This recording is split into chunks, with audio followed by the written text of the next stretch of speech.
Mbadde ntambula ku mikutu emigatta abantu egyo nensangako omukyala wallahi abadde ayambadde bulungi ng'omukyala omusiraamu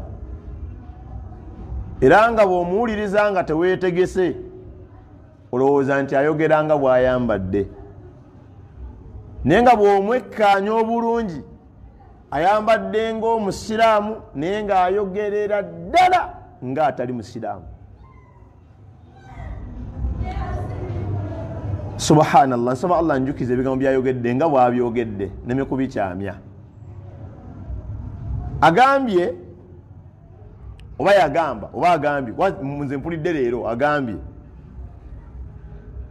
nti siringa avumirira oba alumbagano omuntu yenna naye njagala muntegeere bulungi bwe bibanga bikyamye fa alhamdulillah si Qur'an ate si sunna kyenoonya makulu gabadde mu bigambo ebyo.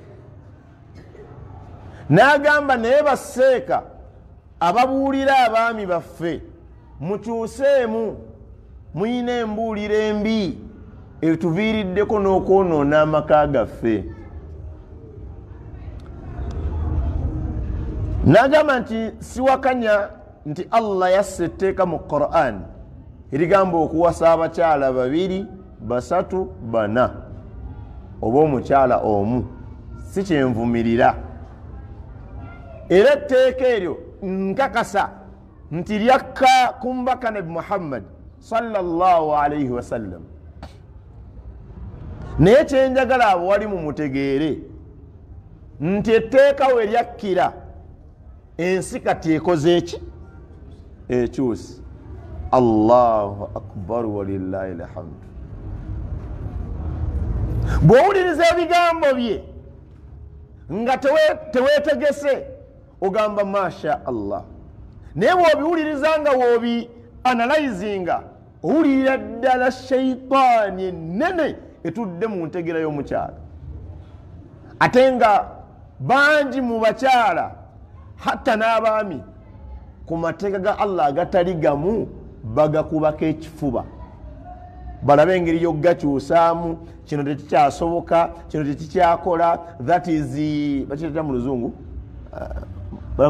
nga bagala okwogera mu byemabega bakwogera batya mu luzungu.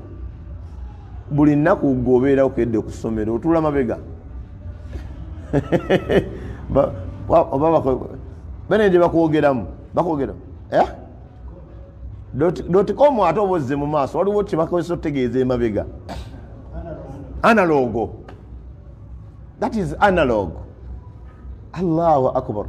N'agamba nti ffe bakitaffe bawasanga abakyala n'awasa abakyala bana naye one ng'ali ku ttaka ddene, abaana tebasoma, emmere yaweereere.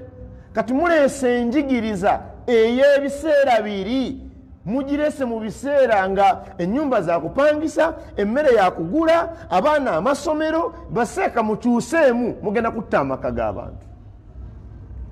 Allahu akbar. Nze omuntu bw'ayogera sitera kalubirizibwa byayogedde kuba that is one head ngenda mu comments. Naye abakyala bannyinaffe, bakyala baffe abanga okwagala kw'emitima tekubasubye ebirungi bya Allah subhanahu wa ta'ala.